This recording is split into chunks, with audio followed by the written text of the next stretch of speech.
Today we are going to do ought to topic as a passive voice. It is used to represent duty or moral advice. ਕਿਸੇ ਨੂੰ ਆਪਾਂ ਕੋਈ advice ਦਿੰਦੇ ਆ ਜਾਂ ਕਿਸੇ ਨੂੰ ਕੋਈ ਆਪਣੀ ਡਿਊਟੀ ਰਿਕਾਲ ਕਰਵਾਉਂਦੇ ਆ ਐਡਵਾਈਸ ਦੇ ਥਰੂ, ਉੱਥੇ ਆਪਾਂ ought to ਦਾ ਯੂਜ਼ ਕਰਦੇ ਆ। ਇਹਦਾ ਐਕਟਿਵ ਦਾ ਸਟਰਕਚਰ ਕੀ ਹੁੰਦਾ ਵਾ? Subject ought to V1 plus object means subject are you Devi he she it any name, then ought to V1 means verb the first farm, then object। ਕੋਈ ਵੀ advice ਕਿਸੇ ਨੂੰ ਆਪਾਂ ਦੇਣੀ ਆ ਮੀਨਸ ਨੈਤਿਕ advice ਜਾਂ ਅਗਲੇ ਦੀ ਕੋਈ ਡਿਊਟੀ ਉਹਨੂੰ ਦੱਸਣਾ ਵਾ, ਉਹਨੂੰ ਉੱਥੇ ਆਪਾਂ ought to ਦਾ ਯੂਜ਼ ਕਰਦੇ ਆ। ਦਾ ਪੈਸਿਵ ਦਾ ਸਟਰਕਚਰ ਹੁੰਦਾ ਵਾ object ਮੀਨਸ ਸਟਾਰਟਿੰਗ ਤੇ object ਆ ਜਾਏਗਾ, ਐਕਟਿਵ ਦਾ ਜੋ ਵੀ ਹੋਏਗਾ ought to ਦੇ ਨਾਲ be, ought to be V3 means verb the third form use ਹੋਏਗੀ। ਜੇ ਆਪਾਂ ਆਪਣਾ ਸਬਜੈਕਟ ਦਿਖਾਣਾ ਵਾ ਤਾਂ by ਲਗਾ ਕੇ ਸਬਜੈਕਟ। ਐਗਜ਼ਾਮਪਲਸ ਦੇਖਦੇ ਹੁਣ ਆਪਾਂ।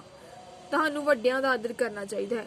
ਕਿਹਨੂੰ ਵੱਡਿਆਂ ਦਾ ਆਦਰ ਕਰਨਾ ਚਾਹੀਦਾ? ਤੁਹਾਨੂੰ ਮੀਨਸ ਸਬਜੈਕਟ ਆਪਣਾ ਇੱਥੇ ਹੈ ਅਵੇਲੇਬਲ ਹੈ। ਇਹ ਹੈਗਾ ਆਪਣਾ active. You ought to respect elders। ਵੱਡਿਆਂ ਦਾ ਆਦਰ ਹੋਣਾ ਚਾਹੀਦਾ ਜਾਂ ਕੀਤਾ ਜਾਣਾ ਚਾਹੀਦਾ ਹੈ। ਕੌਣ ਕਰੇਗਾ ਵੱਡਿਆਂ ਦਾ ਆਦਰ? ਇੱਥੇ ਕੋਈ ਸਬਜੈਕਟ ਨਹੀਂ ਹੈ। ਜਿਨ੍ਹਾਂ ਸੈਂਟੈਂਸਾਂ ਦੇ ਵਿੱਚ ਸਬਜੈਕਟ ਨਹੀਂ ਹੁੰਦਾ ਉਹ ਹੁੰਦੇ ਆਪਣੇ passive. elders ought to be respected। ਆਪਾਂ ਆਪਣਾ ਆਬਜੈਕਟ ਕਿੱਥੋਂ ਲੈਣੇ? ਮੇਨ ਵਰਬ ਤੋਂ ਬਾਅਦ। ਮੇਨ ਵਰਬ ਤੋਂ ਬਾਅਦ ਆਪਣਾ elders ਕੀ ਹੈ? Object. ought to be respected। ਜੇ ਆਪਾਂ ਆਪਣਾ ਸਬਜੈਕਟ ਦਿਖਾਣਾ ਤਾਂ ਬਾਈ ਲਗਾ ਕੇ ਯੂ, ਅਦਰਵਾਈਜ਼ ਆਪਣਾ ਜਿਹੜਾ ਸੈਂਟੈਂਸ ਹੈ ਇੱਥੇ ਕੰਪਲੀਟ ਆ। elders ought to be respected। Next ਆਪਣੀ ਐਗਜ਼ਾਮਪਲ ਹੈਗੀ ਲੋਕਾਂ ਨੂੰ ਖੱਬੇ ਹੱਥ ਚੱਲਣਾ ਚਾਹੀਦਾ ਹੈ। people ought to walk on left side। ਖੱਬੇ ਹੱਥ ਚੱਲਿਆ ਜਾਣਾ ਚਾਹੀਦਾ ਹੈ। ਕੌਣ ਖੱਬੇ ਹੱਥ ਚੱਲੇਗਾ? ਇੱਥੇ ਨਹੀਂ ਹੈਗਾ ਸਬਜੈਕਟ ਮੀਨਸ ਨਹੀਂ ਪਤਾ ਕੌਣ ਚੱਲੇਗਾ। ਇਟ ਮੀਨਸ ਇਹ ਆਪਣਾ ਪੈਸਿਵ ਆ। ਇਹਦੇ ਵਿੱਚ ਕੀ ਸੀਗਾ ਵੀ ਪੀਪਲ ਲਿਖਿਆ ਵੀ ਲੋਕਾਂ ਨੂੰ ਖੱਬੇ ਹੱਥ ਚੱਲਣਾ ਚਾਹੀਦਾ, ਆਪਣਾ ਸਬਜੈਕਟ ਹੈ ਸੀ people. Left side ought to be walked on। ਜੇ ਆਪਣੀ ਮੇਨ ਵਰਬ ਦੇ ਨਾਲ ਕੋਈ ਪ੍ਰੈਪੋਜੀਸ਼ਨ ਯੂਜ਼ ਹੁੰਦੀ ਉਹ ਆਪਣੀ ਪੈਸਿਵ ਦੇ ਵਿੱਚ ਵੀ ਮੇਨ ਵਰਬ ਦੇ ਨਾਲ ਹੀ ਰਹਿੰਦੀ ਆ, walked on। ਸਾਨੂੰ ਨਿਯਮਾਂ ਦਾ ਉਲੰਘਣ ਨਹੀਂ ਕਰਨਾ ਚਾਹੀਦਾ ਹੈ। ਨੈਗੇਟਿਵ ਕੀ ਹੋਏਗਾ? we ought not to। ought ਤੇ to ਦੇ centres not। we ought not to violate the rules।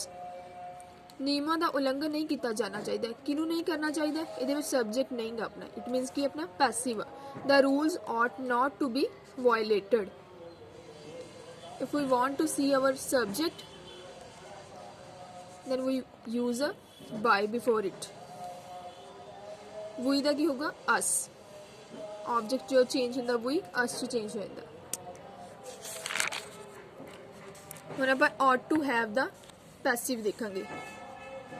ਜਿਵੇਂ ought to ਦਾ ਯੂਜ਼ ਆਪਾਂ ਚਾਹੀਦਾ ਹੈ ਮੀਨਸ ਪ੍ਰੈਜ਼ੈਂਟ ਲਈ ਕਰਦੇ ਹਾਂ ਕੋਈ ਮੋਰਲ ਐਡਵਾਈਸ ਦੇਣ ਦੇ ਲਈ। ਪਾਸਟ ਲਈ ਆਪਾਂ ਯੂਜ਼ ਕਰਦੇ ਹਾਂ ought to have ਐਕਟਿਵ ਦੇ ਵਿੱਚ। Subject ought to have V3 object. Active the structure ਹੁੰਦਾ ਵਾ ਇਹਦਾ active voice the subject ought to ਦੇ ਨਾਲ have, ਇਹਦੇ ਵਿੱਚ ਵਰਬ ਦੀ ਥਰਡ ਫਾਰਮ ਯੂਜ਼ ਹੁੰਦੀ ਆ ਐਕਟਿਵ ਦੇ ਵਿੱਚ ਵੀ, ਦੈਨ ਆਬਜੈਕਟ। ਪੈਸਿਵ ਦਾ ਸਟਰਕਚਰ ਆਬਜੈਕਟ ਸਟਾਰਟਿੰਗ ਦੇ ought to have ਦੇ ਨਾਲ been। ਪਹਿਲਾਂ ਆਪਾਂ ਕੀ ਕੀਤਾ ਸੀ? ought to be ਕੀਤਾ ਸੀ। ਹੁਣ ਹੋ ਗਿਆ ought to have then been। V3 ਕਿਉਂਕਿ ਪੈਸਿਵ 'ਚ ਆਪਾਂ V3 ਯੂਜ਼ ਕਰਦੇ ਹਾਂ। if we want to show our subject ਤਾਂ ਆਪਾਂ by ਯੂਜ਼ ਕਰਾਂਗੇ ਸਬਜੈਕਟ ਤੋਂ ਪਹਿਲਾਂ। ਤੁਹਾਨੂੰ ਕੁਐਸਚਨ ਪੇਪਰ ਡਾਊਨਲੋਡ ਕਰਨਾ ਚਾਹੀਦਾ ਸੀ ਮੀਨਸ ਕਿਸੇ ਨੂੰ ਕਹਿ ਰਿਹਾ ਵੀ ਤੁਹਾਡੀ ਡਿਊਟੀ ਸੀ ਕਿ ਤੁਹਾਨੂੰ ਕੁਐਸਚਨ ਪੇਪਰ ਜਿਹੜਾ ਡਾਊਨਲੋਡ ਕਰਨਾ ਚਾਹੀਦਾ ਸੀਗਾ ਪਾਸਟ ਵਿੱਚ। ਮੀਨਸ ਉਹਨੇ ਇਹ ਕੰਮ ਨਹੀਂ ਕੀਤਾ, ਹੁਣ ਆਪਾਂ ਕਹਿ ਰਹੇ ਹਾਂ ਕਿਸੇ ਨੂੰ ਕਿ ਤੁਹਾਨੂੰ ਇਹ ਕੰਮ ਕਰਨਾ ਚਾਹੀਦਾ ਸੀ। You ought to have downloaded the question paper। Passive ਕੀ ਹੋਏਗਾ ਦਾ? ਕੁਐਸਚਨ ਪੇਪਰ ਡਾਊਨਲੋਡ ਕੀਤਾ ਜਾਣਾ ਚਾਹੀਦਾ ਸੀ। ਕਿਹਨੂੰ ਡਾਊਨਲੋਡ ਕਰਨਾ ਚਾਹੀਦਾ ਸੀ? ਇੱਥੇ ਨਹੀਂ ਲਿਖਿਆ। ਇਟ ਮੀਨਸ ਕਿ ਆਪਣਾ passive. Question paper ought to have been downloaded। ਜੇ ਆਪਾਂ ਆਪਣਾ ਸਬਜੈਕਟ ਦਿਖਾਣਾ, ਮੈਂ ਤੁਹਾਨੂੰ ਆਲਰੇਡੀ ਦੱਸਤਾ ਕਿ ਆਪਾਂ ਬਾਈ ਲਗਾ ਕੇ ਆਪਣਾ ਸਬਜੈਕਟ ਦਿਖਾ ਦਾਂਗੇ। ਯੂ ਦਾ ਜਿਹੜਾ ਜਦੋਂ ਆਬਜੈਕਟ ਬਣਦਾ ਯੂ ਦਾ ਆਬਜੈਕਟ ਵੀ ਯੂ ਹੀ ਹੁੰਦਾ। ਜਿਵੇਂ ਵੀ ਦਾ ਅਸ ਹੁੰਦਾ ਵਾ, ਹੀ ਦਾ ਹਿਮ, ਇਸ ਤਰ੍ਹਾਂ ਯੂ ਦਾ ਯੂ ਹੀ ਰਹਿੰਦਾ। ਉਸਨੂੰ ਆਪਣੇ ਪੇਰੈਂਟਸ ਦੀ ਸੇਵਾ ਕਰਨੀ ਚਾਹੀਦੀ ਸੀ। he ought to have served of his parents।